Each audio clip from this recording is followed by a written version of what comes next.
नमस्कार। आकाशवाणी जयपुर अजमेर से प्रस्तुत हैं प्रादेशिक समाचार।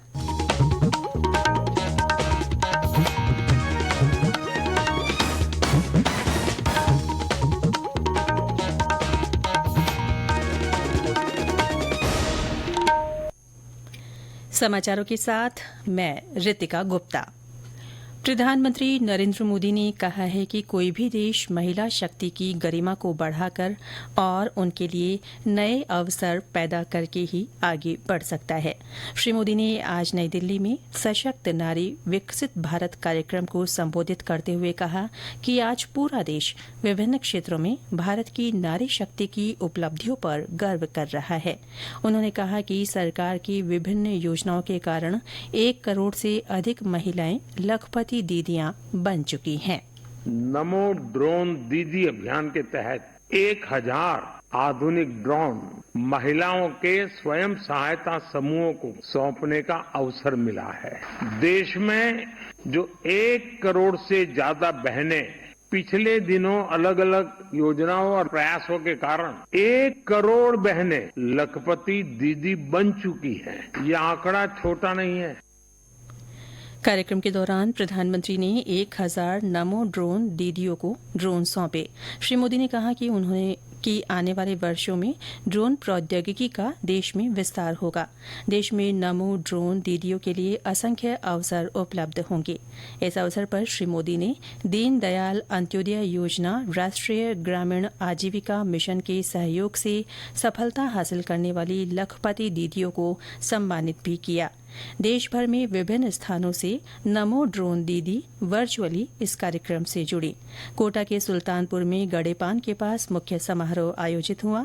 इस मौके पर केंद्रीय विदेश और संस्कृति राज्य मंत्री मीनाक्षी लेखी मौजूद रही।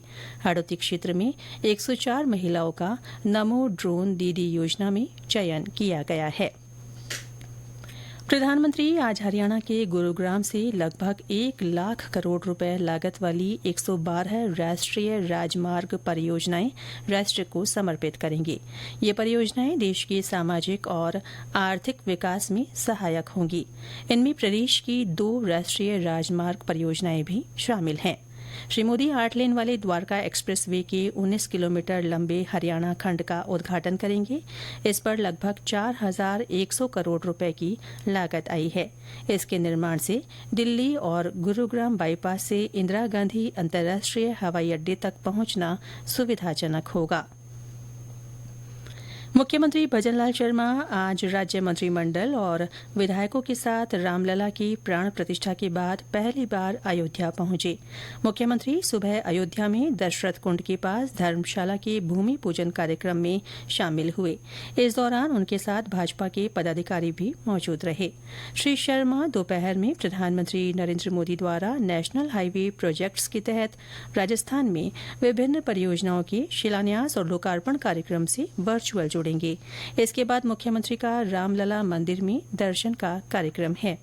अयोध्या रवाना होने से पहले उद्योग और वाणिज्य मंत्री राज्यवर्धन सिंह राठौड़ ने पत्रकारों से बातचीत में कहा कि उनका सौभाग्य है कि उन्हें रामलला के दर्शन करने का अवसर मिल रहा है। खाटू श्याम जी का लक्खी मेला आज से शुरू हो गया है। आज सुबह श्याम बाबा की श्रृंगार आरती हुई। 21 मार्च तक इस मेले में बाबा का विशेष फूलों से श्रृंगार किया जाएगा। इसके लिए खासतौर पर दिल्ली से फूल मंगवाए गए हैं। करीब 105 कारीगर इस व्यवस्था में जुटे हुए हैं। मेले में उमड़ने वाली श्रद्धालुओं की भीड़ को देखते हुए पुलिस और प्रशासन ने विशेष प्रबंध किए हैं।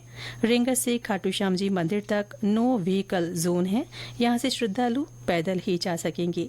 इस मेले में देश के कोने कोने से लाखों भक्त शामिल हो रहे हैं। प्रदेश में कुछ स्थानों पर पश्चिमी विक्षोभ के प्रभाव से पिछले 24 घंटों में बादल छाए रहे। मौसम विभाग के अनुसार एक और कमजोर पश्चिमी विक्षोभ का प्रभाव 13 और 14 मार्च को पश्चिमी और उत्तरी राजस्थान के कुछ भागों में होने की संभावना है। इसके असर से जोधपुर और बीकानेर संभाग के सीमावर्ती क्षेत्रों में 13 मार्च को बादल छाए रहने और छुटपुट स्थानों पर बादल गरजने के साथ हल्की बारिश हो सकती है। इसके साथ ही प्रादेशिक समाचार बुलेटिन समाप्त हुआ। नमस्कार।